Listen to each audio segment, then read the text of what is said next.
April 8, 1943. 27,000 feet above the French countryside, Lieutenant Jack Reynolds grips the control stick of his Republic P-47 Thunderbolt. The cockpit rattles from flak bursts, black puffs blooming around him like poisonous flowers. His oxygen mask mutes his breathing, but his pulse pounds loud in his ears. Below him, the Meuse River winds through occupied territory, and somewhere ahead, German fighters are waiting. The P-47 isn't a beauty. It's huge, heavy, and loud, a steel beast with a 2,000 horsepower Pratt Whitney R-2800 engine that sounds more like a thunderstorm than an aircraft. The Luftwaffe pilots mock it, calling it the flying brick. They say it's too bulky to fight, too slow to climb, too clumsy to dance with a Messerschmitt. Jack knows all that. He's heard it from the ground crews, from the British pilots who prefer their sleek Spitfires. But right now, with flak bursting around his canopy, he's grateful for every inch of armor surrounding him. Suddenly, tracer rounds whip past the canopy, yellow lines of death slicing through the sky. Bandits! 3 o'clock high, his wingman's voice crackles over the radio. Jack twists hard to the right. The Thunderbolt groans, but it obeys. 2 Messerschmitt Bf-109s dive toward him, sunlight flashing off their wings. He pushes the throttle forward, full power. The engine roars, the propeller claws at the air. The heavy plane surges ahead, its sheer mass punching through turbulence that would shake a lighter craft apart. The Germans close in, confident. Jack can almost see the grin behind their oxygen masks. The first 109 fires. Shells hammer the Thunderbolt's fuselage, shredding metal and tearing paint. A red light blinks on his dashboard, hydraulic pressure dropping. But the P-47 doesn't falter. It flies straight, steady, unbroken. Jack waits until the German fills his gun sight. His thumb presses down on the trigger.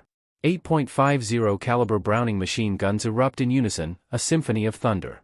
The recoil shakes the whole aircraft, and bright lines of fire streak outward. In a second, the 109 vanishes in a ball of flame. The second enemy peels away, diving to escape. Jack pushes the nose down and follows. The altimeter spins wildly, 25,000 feet, 20,000, 15,000. Air screams over the fuselage. The Thunderbolt dives faster and faster, its massive weight turning into terrifying momentum. The control stick stiffens. His vision narrows. At 500 miles per hour, the 109 begins to wobble. The pilot tries to pull up, too late. The German loses control, the aircraft breaking apart under pressure. Jack yanks the stick back with all his strength. The G-forces crush him into the seat. The plane shudders but holds. The P-47 levels out a few hundred feet above the ground, trees flashing beneath the wings. The flying brick has just outrun a Messerschmitt. When Jack finally limps back to his base in England, the crew counts over 200 bullet holes in his fuselage. The hydraulic lines are torn, the right wing is dented, and one wheel refuses to lower. But the Thunderbolt lands. It always lands. That night, in the mess hall, pilots crowd around Jack's table.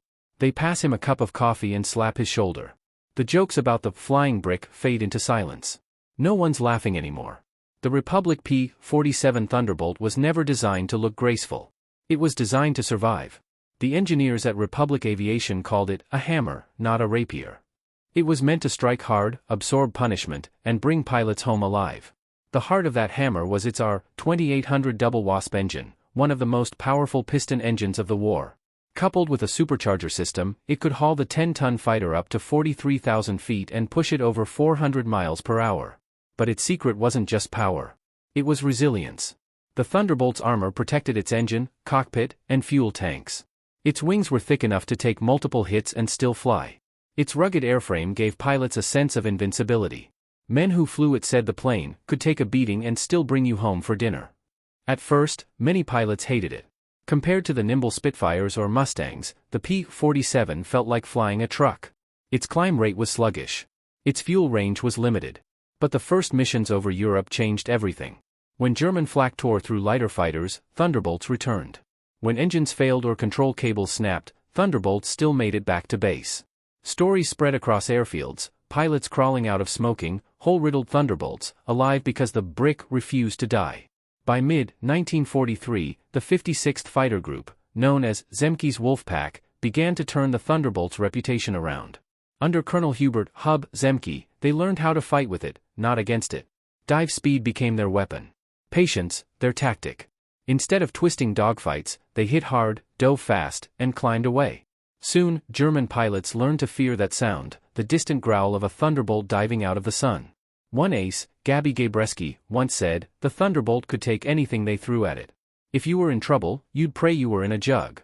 And that's how it earned its place, not through elegance, but endurance. Not by grace, but by grit. Because in war, beauty doesn't win dogfights. Survival does. The P-47's reputation grew not through propaganda but through the stories of men who lived to tell them. By the summer of 1943, word had spread across Allied airbases: if you want to come home, fly a Thunderbolt. At Republic Aviation's factory in Farmingdale, New York, engineers worked day and night to keep up with demand. The plant floor thundered with the rhythm of hammers and riveting guns, the air thick with the smell of oil, sweat, and aluminum dust. Rows of women in overalls fastened bolts with precision, while mechanics tested engines that shook the hangars with their roar. The Thunderbolt wasn't just another fighter, it was America's industrial heart turned into steel and fire. When the P-47D model rolled out, the plane began to show what it could truly do. Engineers improved the bubble canopy for better visibility and added drop tanks for longer range. With its rugged frame and new range extension, the Thunderbolt could now escort bombers deep into enemy territory, from England all the way to Berlin. But it wasn't just the machine that made the legend. It was the bond between man and metal. Captain Francis Gabby Gabreski, the son of Polish immigrants, became one of the top American aces of the war flying a P-47. His call sign, HVA, became a symbol of defiance. Gabreski would take his Thunderbolt up almost daily, sometimes flying multiple sorties, often returning with bullet holes peppering the wings. "If I get hit," he'd grin, "I'll be late for dinner, but I'll still make it home." His unit, the 56th Fighter Group, learned to exploit what the Germans dismissed as weakness: the plane's size. The Thunderbolt could dive faster than any Axis fighter. Its sheer weight meant that once it started dropping, gravity became its ally. In a vertical dive, even the nimble Focke-Wulfs couldn't follow without tearing apart. And so, a new fighting style emerged, one that fit the P-47 perfectly. Boom and zoom. Strike fast, strike hard, disappear. The pilots learned not to dogfight, but to ambush. They'd climb high, spot an enemy formation, dive from the sun, unleash 8 streams of .50 caliber fire, and climb back into the clouds before the enemy could react.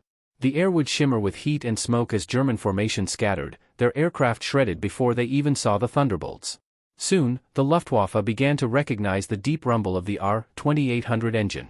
The sound alone could unsettle even veteran pilots. Many later admitted they dreaded seeing the massive fighter looming in their mirrors. In the skies over occupied France, the P-47 proved its worth again and again. One pilot, Lieutenant Robert Johnson, became a living legend after a dogfight that should have ended his life. In June 1943, Johnson's squadron was ambushed by German fighters. A 20mm shell tore through his canopy, hitting him in the leg. His engine smoked, his control cable snapped, and his guns jammed. A Focke-Wulf 190 swooped in, raking his fuselage with cannon fire, over 200 hits. Johnson's Thunderbolt shook violently, leaking fuel and oil. When the German pulled alongside, the pilot tilted his wings in salute, certain Johnson was finished. Then he flew ahead and fired one final burst, but Johnson's P-47 didn't explode. It didn't even slow down. Bleeding, half-conscious, Johnson managed to keep the Thunderbolt in the air. The propeller still turned, the engine still roared. 20 minutes later, he crossed the English Channel and landed safely, in a plane that looked like flying scrap metal. His crew counted 21 cannon hits, hundreds of bullet holes, and a smashed canopy. The Thunderbolt had taken everything the enemy could give, and survived. From that day on, the Luftwaffe pilots stopped calling it the flying brick. They called it something else, der Panzerjäger, the tank hunter. As the war dragged on, the Thunderbolt found a new role: ground attack. By late 1944, with Allied bombers pounding Germany's cities, the P-47 became the scourge of German armor on the ground. Its 8.50 caliber guns tore through trucks, rail lines, and convoys.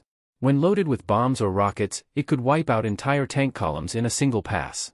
In Normandy, after D-Day, P-47s prowled the skies like hawks. The roar of their engines became a sound German troops learned to fear. They struck bridges, trains, and convoys, anything that moved. Farmers would later recall seeing them swoop low over the fields, the silver wings flashing sunlight, the earth trembling as bombs fell. Major Dave Schilling, another ace from the 56th, once said, "You could always tell a Thunderbolt by the crater it left." Even when flak ripped through their wings, the planes kept flying. Crews began painting their fuselages with nose art, grinning jaws, shark teeth, pin-up girls, and nicknames like Misbehave or Tuffy. These were more than decorations, they were symbols of survival, a way to humanize the machine that kept them alive. In one mission over the Ardennes, a pilot named Lieutenant Jack Hooper was hit by ground fire. His right wing was nearly torn off, his rudder jammed, but he refused to bail out. With one functioning aileron and smoke pouring from the engine, he guided the P-47 all the way back to base. When the crew chief saw him climb out, his face blackened with oil and sweat, he said, "She ain't pretty, but she sure as hell loves her pilots." That line spread like wildfire across airfields in Europe. By the end of 1944, the Thunderbolt was flying in every major Allied campaign, from escorting bombers over Germany to pounding tanks in Italy and strafing Japanese positions in the Pacific. It wasn't the fastest, nor the prettiest, but it became the pilot's plane, one they trusted more than any other. The P-51 Mustang might have taken the headlines later for its long-range escorts, but among those who faced fire day after day, the respect remained with the Jug. It wasn't built for glory. It was built for grit. Every scratch on its armor told a story, of pilots who should have died but didn't, of missions that should have failed but didn't. When the war ended, many airmen said goodbye to their Thunderbolts with tears in their eyes. They'd pat the nose of the plane as if thanking a living being. One pilot wrote in his diary, "If the P-47 were a person, she'd be that old friend who always showed up when everyone else ran." And that's what made it the most respected fighter of World War II, not the kill counts, not the stats, but the bond between courage and steel. Because respect isn't earned through beauty. It's earned through survival. The war may have built the Thunderbolt, but the Thunderbolt also built a certain kind of man. Pilots who flew her came home different, tougher, more grounded, and sometimes haunted by the things only a P-47 pilot could understand.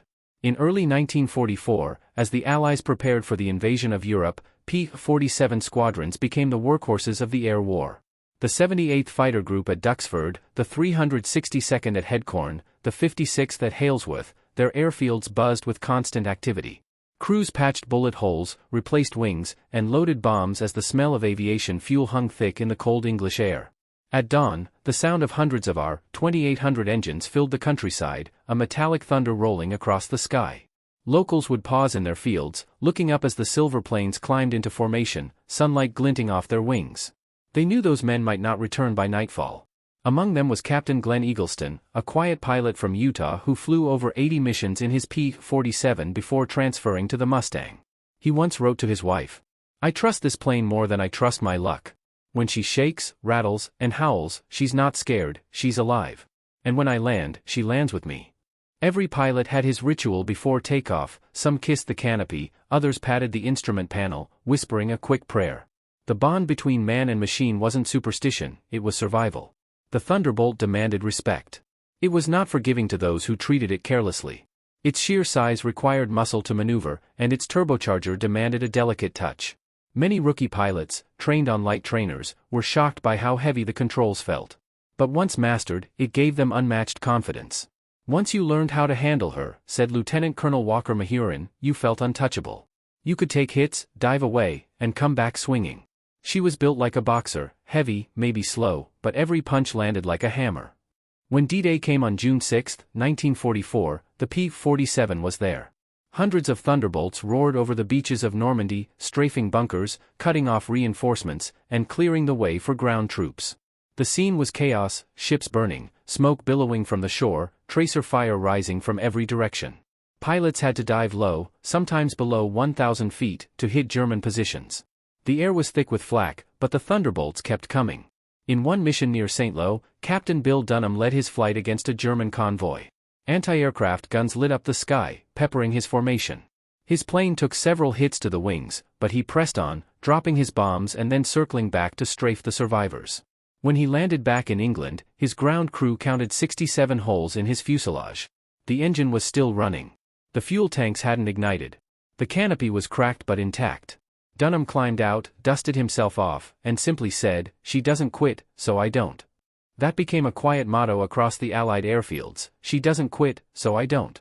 For the men on the ground, the P-47's roar became a sound of hope.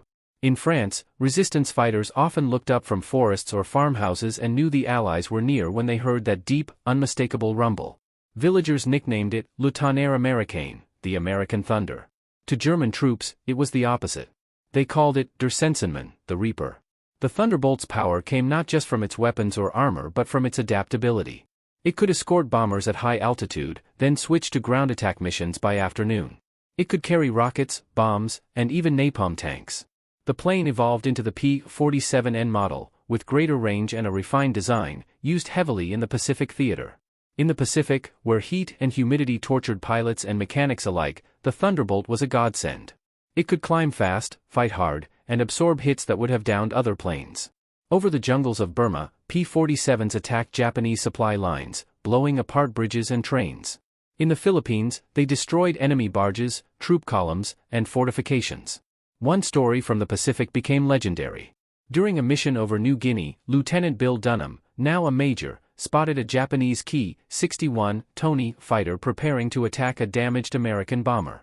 Dunham swooped in, firing his 8 guns, destroying the Tony in seconds. The bomber's crew later said, "We thought we were dead until that big silver angel came screaming down from the sun." The P-47 wasn't a plane that won with elegance. It won with heart. Every time a pilot climbed into the cockpit, he carried the weight of that massive airframe, the rumble of the engine beneath his feet, and the knowledge that this machine was his only lifeline between sky and earth. Some called it ugly. Others called it indestructible. Both were true. It didn't glide like a Spitfire or whisper like a Mustang. It howled. It thundered. And in its defiance, it mirrored the men who flew it, stubborn, unyielding, and impossibly brave.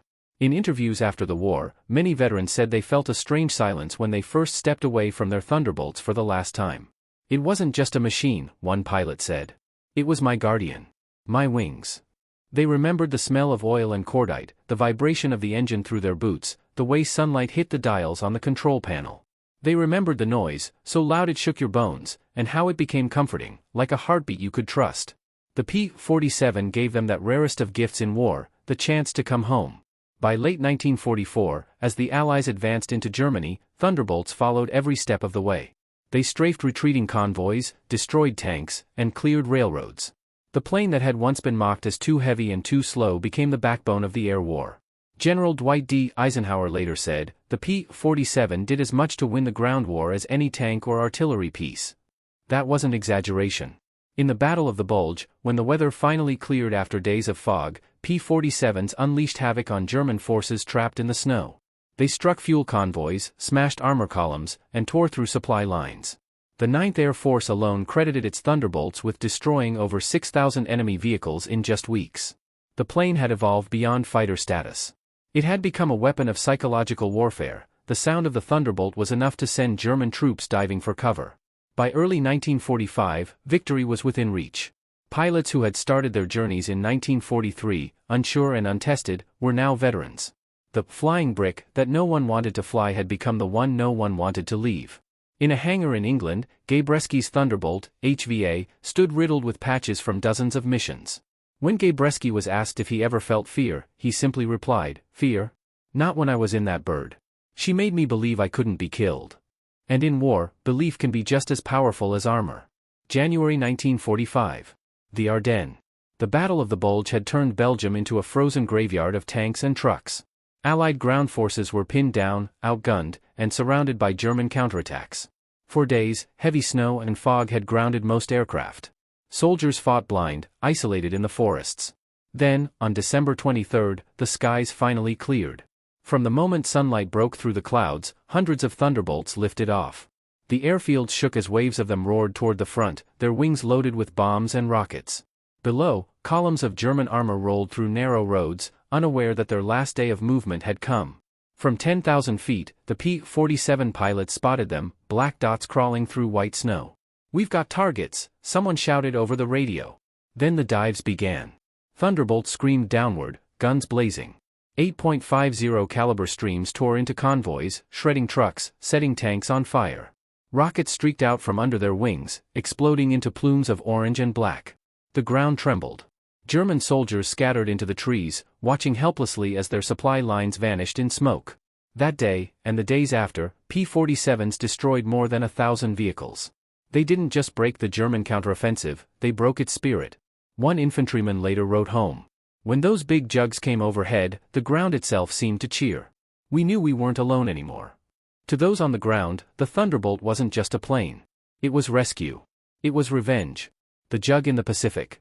While Europe burned, across the vast Pacific the P-47 was carving its name in a different kind of sky. In 1944, the P-47N variant arrived, longer wings, more fuel, new life breathed into the old warhorse. From bases in Saipan and Iwo Jima, Thunderbolts began escorting B-29 bombers on their raids toward the Japanese homeland. The distances were brutal, over 1,600 miles round trip across endless ocean. A single mechanical failure could mean death by drowning or capture. Yet the Thunderbolt pushed through, again and again. In one mission near Formosa, Major Ralph Jenkins lost oil pressure 2 hours from base. He throttled back, watching the gauges dip lower and lower. His engine coughed, smoke trailing behind, but somehow it kept running. He made it home. When mechanics opened the cowling, they found a shattered piston and oil lines torn by shrapnel, but the R-2800 had refused to quit.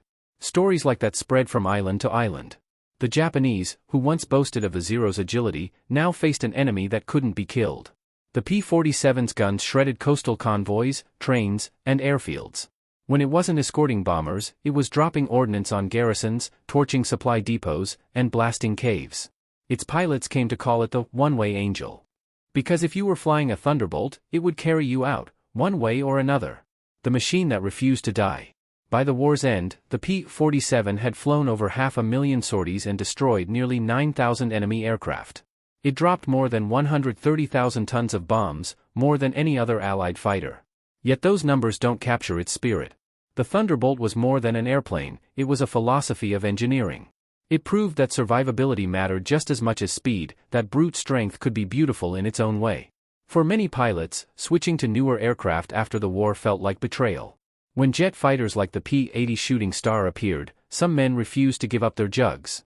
In post-war Europe, countries like France, Italy, and Brazil kept flying them for years.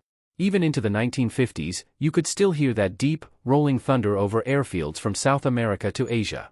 It became a symbol of American endurance, not sleek, not elegant, but relentless. The faces behind the metal. When the war ended, men who had flown Thunderbolts scattered back to civilian life. Some became airline pilots, others mechanics or teachers. Many didn't talk about the war much. But every now and then, they'd meet another former P-47 pilot, and something would spark in their eyes, a quiet recognition. In veterans' reunions decades later, you could still hear the affection in their voices. They spoke about the smell of high-octane fuel, the warmth of the cockpit after long missions, and the hum of the turbocharger that never failed them. Colonel Francis Gabreski, America's top P-47 ace, put it best when asked why he loved the jug so much. Because she gave you time to think. A P-51 could get you into trouble faster. A Spitfire could dance. But a Thunderbolt, she could take a hit, let you breathe, and still bring you home. To these men, the P-47 was never obsolete. It was family. The symbol of what endures. At the National Museum of the U.S. Air Force in Dayton, Ohio, one restored P-47 stands gleaming under spotlights. Its olive drab paint bears the name, Spirit of Atlantic City, New Jersey. Visitors walk past it every day, children staring at the size of its propeller, veterans pausing quietly beside its nose. If you listen closely, you can almost hear the engine's echo, the low growl that once filled the skies of Europe and the Pacific. It isn't just a relic. It's a monument to resilience. The P-47 story reminds us that power isn't always graceful, and victory isn't always pretty. Sometimes it's heavy, loud, and built from sheer will. The engineers who built it weren't thinking about fame. The pilots who flew it weren't chasing beauty. They were trying to survive, to win, to protect one another. And the Thunderbolt delivered. Epilogue, A Sky of Ghosts. In the years after the war, air shows across America would often feature the deep rumble of a single P-47 flying overhead. As it rolled and climbed, the crowd would fall silent. Some old men in the audience would tilt their heads, remembering the way that sound once meant everything. That thunder had followed them through clouds, through gunfire, through fear. It was the sound of home. The P-47 wasn't the most famous aircraft of World War II, but to those who fought beneath its wings, it was the most respected. Because respect, like the Thunderbolt itself, isn't won through elegance. It's earned through fire, endurance, and the unbreakable promise that no matter how dark the sky, you'll make it home.